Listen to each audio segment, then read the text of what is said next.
So what was you exactly using to build vocabulary? There was a book by Norman Lewis, Mm-hmm. vocabulary. I actually preferred that. Okay. Uh, I I have that name. I'm not just able to figure it out, but Okay. yeah, a couple of books that my some of the friends were using for GRE. I took from them. Yeah, I mean, yeah, if it wasn't for Octave, then I don't think I would have able to even get a single passage that or I mean it changed whole perspective to solve the question. And I mean I still remember that Woodrow Wilson passage, Of course. how Sandeep sir I mean dissect dissect that whole passage, and I was like, oh, this is what it says. I mean, so yeah, I mean, Octave is like, I mean, the best thing or the best tool for the reading comprehension. Now, yeah, the error log is very important. I mean, I didn't care about error log when I mean when I was preparing earlier. I mean, my first start, and I but later I realized that error log is very necessary. I mean, each time when you get wrong, you should write that why you are wrong. Hi, Siddhant, and I mean, thank you for your time on this Saturday afternoon. Yeah, Now, of course, Anurag, yeah. yeah, and congratulations on this brilliant offer score. It's almost like a perfect score. It's like 339. You have a 99 percentile in the verbal. You have a 92 percentile in the quant. So it's been a while since you actually got the score. I could see it's September 8th last year itself. So do you remember exactly how it felt when you actually knew that now you are on the other side of the prep itself? Yeah, I mean, I actually I never thought that this would happen, Mm-hmm. but when I really got the score, I was like, I think finally the dream of B school might be coming true. So Uh-huh. uh, I was a little bit shocked, but then I realized that I mean I really put a hard work on getting the score, and I think most of credit should be go to top 1% and Sandeep sir. Uh, I would I would I would be honest with that. That's great to hear. That's great to hear. I'm also talking to you for the first time itself. So you could start. We can start by just a brief introduction. So you can tell me a little bit about yourself and what led you to start this GRE prep, and also how you came to know about Often Percent. Yeah, so my name is Sidhant Gandhi. I currently work at Intuitive Cloud. It's a US-based company. We provide cloud engineering, data, and AI professional services to some of the largest organizations around the world. And actually, my journey started back in my college days when I was in second year, and it was a COVID period. So that time, I really realized that I don't just want to uh, take job and stay back in India. I want to really master, the business skills and aligning those with my engineering background. Then I was searching for the best GMAT tutor, on planet. And then one of my friends, Pranjal, he has also given his GMAT last year from top. So we Mm-hmm. both together started the prep, and we took a self-paced course of top 1% for GMAT. Uh, but but but I was very young and we didn't even completed the whole course, and we were very inconsistent. But then I realized that I need to be serious and start the proper prep. Mm-hmm. So the second time when I took the prep, and then I started to give my examinations. The first I scored only 590. The second I got second time 640, and third time when I gave the GMAT on February last year, the score I mean the course got renewed, and then I but that even then I got 675 new edition, but Mm-hmm. but but my score got cancelled. I given it from my home, Mm-hmm. and they were like, we were not able to hear you in whole examination, Yeah, yeah. right? So I was like, okay, and then I decided that whatever, I am going to give the GRE. That's the second best option. 6 months straight, I took break from my job, and then 6 months straight I just prepared for GRE, and then I was able to finally get the score. Okay, got it. Any specific reason that you picked GRE, or in terms of content, or it's just that you had been through the entire thing by GMAT and the course change and now you wanted to switch things up? Was that the reason, or was there any content specific reason? No, I'm not for 1 year. I don't think I'm able to give the GMAT. Okay, since my last score got cancelled, right? okay, But okay. yeah, and yeah, I was like, I was terrified. I mean, finally I got the score, right? And then I really got, I demotivated and everything. I also talked with Priyansha, but then we have to, stand up next day and face whatever is. I mean, it's not always fair. Yeah, I mean that's a brilliant. That's like actually a very brilliant example of actually just standing up something to like. I mean, it's not in your hand, but you still go for it and you get what you actually want. But that's a. I mean, I didn't know about this part, so that's great to hear actually. Yeah. Yeah. Yeah. So when did you specifically? So you gave the exam in September last year. When did you sign up with Top or start your prep for the GRE? So GRE, let me be honest, right? Three times Mm-hmm. I have taken course for GMAT self-paced, right? And it's been a very long that I'm connected to top 1%, 3 years, I think. Mm-hmm. And RCs and CR, all the questions I have gone through more than two or three times maybe. Mm-hmm. And so I became very proficient in reading comprehension after solving LSATs. Okay. And Know the World, I have watched it, Know the World more than two times and I Octave. I mean, when I was in the examination on September, Octave was on my fingertip. So uh, I really just need to focus on the sentence equivalence thing, the vocabulary, which I took 6 months to really Mm-hmm. uh, just each day uh, just keep learning new words, and then practicing them on that sentence equivalence thing. So yeah, I really never took GRE prep, but since the concepts were same, Yeah. right? I never got stuck to those parts. Okay. So what was you exactly using to build vocabulary? There was a book by Norman Lewis, Mm-hmm. vocabulary. I actually preferred that. Okay. Uh, I I have that name. I'm not just able to figure it out, but Okay. yeah, a couple of books that my some of the friends were using for GRE. I took from them. Okay. Okay. And was the case that verbal was a strength section of yours, or was it the other way around with quant?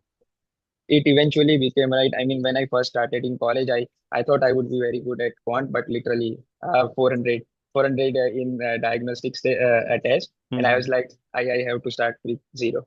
So then, yeah, Sandeep sir really started building my concept really well, in the self pace, right? And RC, I'm not really good at English. You would have already figured out that by my speaking, but I when Sandeep sir told me, I mean, told everyone that English doesn't really matter if you solve the questions, very strategically or technically.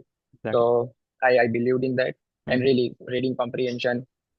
If I am able to solve the reading comprehension that easily, then I think it can be achievable. It might take long for me. It will literally take a very long period of time, but it's Mm-hmm. good that I started very early. Otherwise, I think it would be very difficult for me to give 2 more years for this preparing. So yeah, so if verbal was a difficulty for you, so I'm guessing RC must be a bit difficult thing for you on the initial stage of your prep. So, Yeah. I'm guessing the Octave bit, strategy you were able to implement that, and was the strategy really helpful? Because Yeah, someone yeah. who actually struggles with English and either verbally or writing wise, it's a really good tool to actually use it. Yeah, I mean, yeah, if it wasn't for Octave, then I don't think I would have able to even get a single passage that or I mean it changed whole perspective to solve the question. And I mean I still remember that Woodrow Wilson passage, So how Sandeep sir I mean dissect dissect that whole passage, and I was like, oh, this is what that says. I mean, so yeah, I mean, Octave is like, I mean, the best thing or the best tool for the reading comprehension. Not even a single passage, GRE, GMAT, LSAT. Mhm. You cannot solve, with Octave. Each and every you can solve with the Octave. So yeah. Perfect, perfect. Yeah. And what about quant? So you was using the top material itself only, and I mean, you said that you after that diagnostic test, you plan to just go from the scratch itself. So uh, how was that learning curve in terms of quant? Because you had some level of depth in quant, but you were still starting from scratch. That was your perspective. So how was that like? Yeah, so I mean DS, right? DS was one of the toughest part that I would Mhm. think, right? I mean, every time uh, out of 30, I was only able to get seven in DS, let's say. Let's Mhm. start with that. I thought that I'm going wrong, right? All the approach, and when I started to create the error log, then everything started to increase slowly, and I was able to get the score. I mean, able to increase my accuracy. Hmm. And DS, there are, I think, I still remember one PDF for just for DS questions.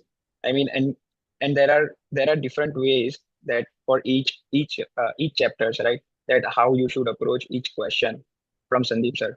So I think that really helped. And yeah, basic was there, but how to apply it, that I literally learned from the approach. Got it, got it. And uh, you were mentioning about the KW series also. So you have already watched it twice. I mean, was that because you had a long journey? So I was just wanting to understand, was that KW series was also helpful in terms of the motivation that you require for this entire journey? Because personally, that was the case for me. So I just want to understand that. Yeah, KTW, I still sometimes use the knowledge from KTW to other colleagues, and just Mm-hmm. blow their minds. But that's another part. But Mm-hmm. yeah, it really helped. And each time, even when I was in the preparation journey, Mm-hmm. Sandeep sir keep taking a new sessions for KTW live on YouTube and everywhere else. So I was Yeah. also keep joining those sessions. And each time there's something new, but the underlying thing is, I mean, constant, that if you really want to achieve something, then that's an ambition.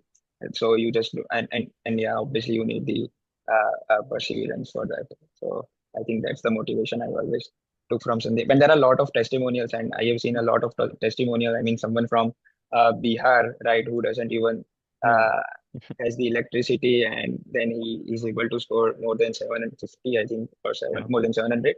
Then I have all the resources in the world, so why can't I?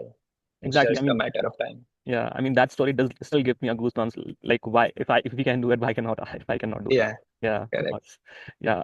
Can you give us a general number of hours that you were putting on a weekend or a weekend or a weekday basis towards the end of your prep? Maybe like last 2 months of your prep. 'Cause, yeah, if you could. Yeah, so I will I will say, uh, I mean, for the when I seriously started, considering everything, then for the first 3 to 4 months, I was giving 5 to 6 hours. I was doing my internship at that time, but Mm-hmm. yeah, I had flexible hours. So from 2 p.m. to 12, I was working for my company, and then in the morning, I for 5 to 6 hours, I mean prep for GMAT. And then for the next 2 months, a lot of mock test from, and that our portal our portal was pretty good. Mm-hmm. I mean, for mock test, it was, I mean, they were really hard as compared to original GMAT questions. Yeah. So I mean, that actually kept me thinking that I'm not able to get the marks in portal. But then when Mm-hmm. I took the test from MBA.com and then gave the examinations, I was able to get really good score.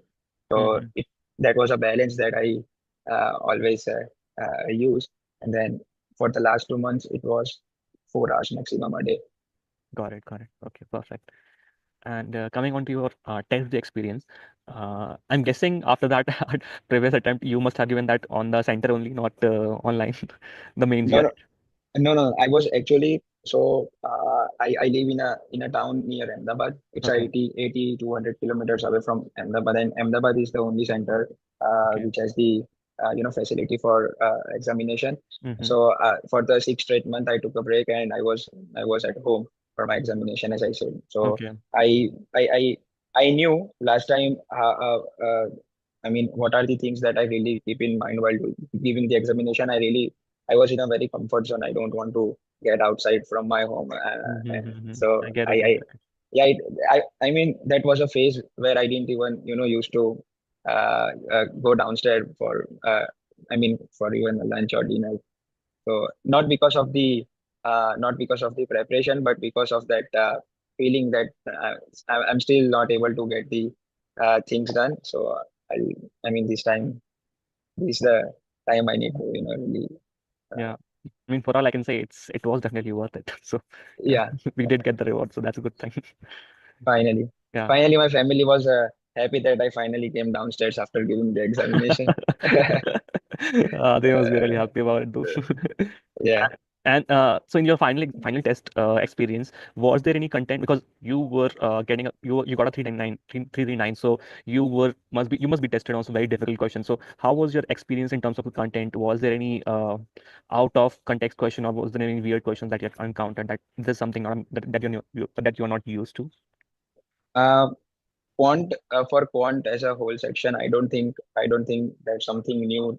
I mean, I've seen everything before because if you have gone through top material for even one time, Mm-hmm. then it's more than sufficient. I mean, Yeah. any question this examination asked, you would have already faced that in the past while preparing for examination. Uh, but yeah, I mean that being said, the only question that I was struggling with the sentence equivalence because yeah, I didn't actually took help from the classes I was doing myself. But apart from that, reading comprehension and critical reasoning, no, I don't think that yeah, it was something new that I was seeing. Mm-hmm. Got it. Got it. It I mean I have took I mean 8 to 10 mocks for GMAT. Yeah. So reading comprehension and CR was like day practice when Yeah. each day Uh-huh. practice. I Yes. felt like that. So Okay. Okay. Understood. That's yeah, great. So, any advices that you would want to give to the future test takers or someone who's actually preparing right now? Because right yeah, now you are on the other side. So, anything, any do's and don'ts that you would want to suggest? yeah. I mean, for those uh, look for the preparation. I mean, technically, I would not, so suggest on that because the top has the best, Yeah. the system and the courses how you should tackle the questions. But yeah, the error log is very important. I mean, I didn't care about error log. When I was preparing earlier. I mean, my first start, and but later I realized that error log is very necessary. I mean, each time when you get wrong, you should write that why you are wrong. So Yeah. first thing that, and the second is never. I mean, if you have time to put on, just don't be like I am not able to get the answers done. You will just be just have some patience and trust the process, and it will come. That's great advice. Yeah. Yeah. So, okay, that's a good journey to hear overall. And you were mentioning that you are young, and so any plans? What is the plan as of right now? Like, you want to apply this September round one, or you're planning later? For the next, I talked with Audrey about that as well, right? Mm-hmm. For the next year, for the next fall intake, right, for MBA, my experience would be around 3 years, not more Mm-hmm. than that. Yeah. So I'm not sure. I'm in the initial conversation with Audrey, and I actually not even know that top B school. Took 3 years experience people or not. So that is what I need to next start conversation with Of course. consulting team. Yeah, yeah, of course. Yeah, I would say, I mean, talk to the alums and talk to the professionals who are actually the expert in these fields. Yeah, and based on that, you can make a decision. And good thing is you have a score, like not just any score, you have a brilliant offer score. So Yeah, it's a definitely a very good place to be. yeah, of course, of course. Yeah, Uh, yeah, Sudan. That is all for now, and we'll be in touch. I have already sent you a request on the LinkedIn, and we'll come to know about your updates. Yeah, yeah, 100%. I'll definitely stay in touch with you and the faculties, and I'll definitely keep you posted about the sure. plans, even if I'm not going or going. Mm-hmm. But yeah, finally, one part is done. It's now the later half of the journey. Of course. Yeah. Yeah, It was great talking to you, Siddhant. Really loved yeah, the journey. Actually yeah. You motivated too. also. Yeah. Thank you so much. Yeah. Thank you for your time, Anurag. Yeah. Thank you for your Have time. Bye. have a Have a nice great day. day. Bye.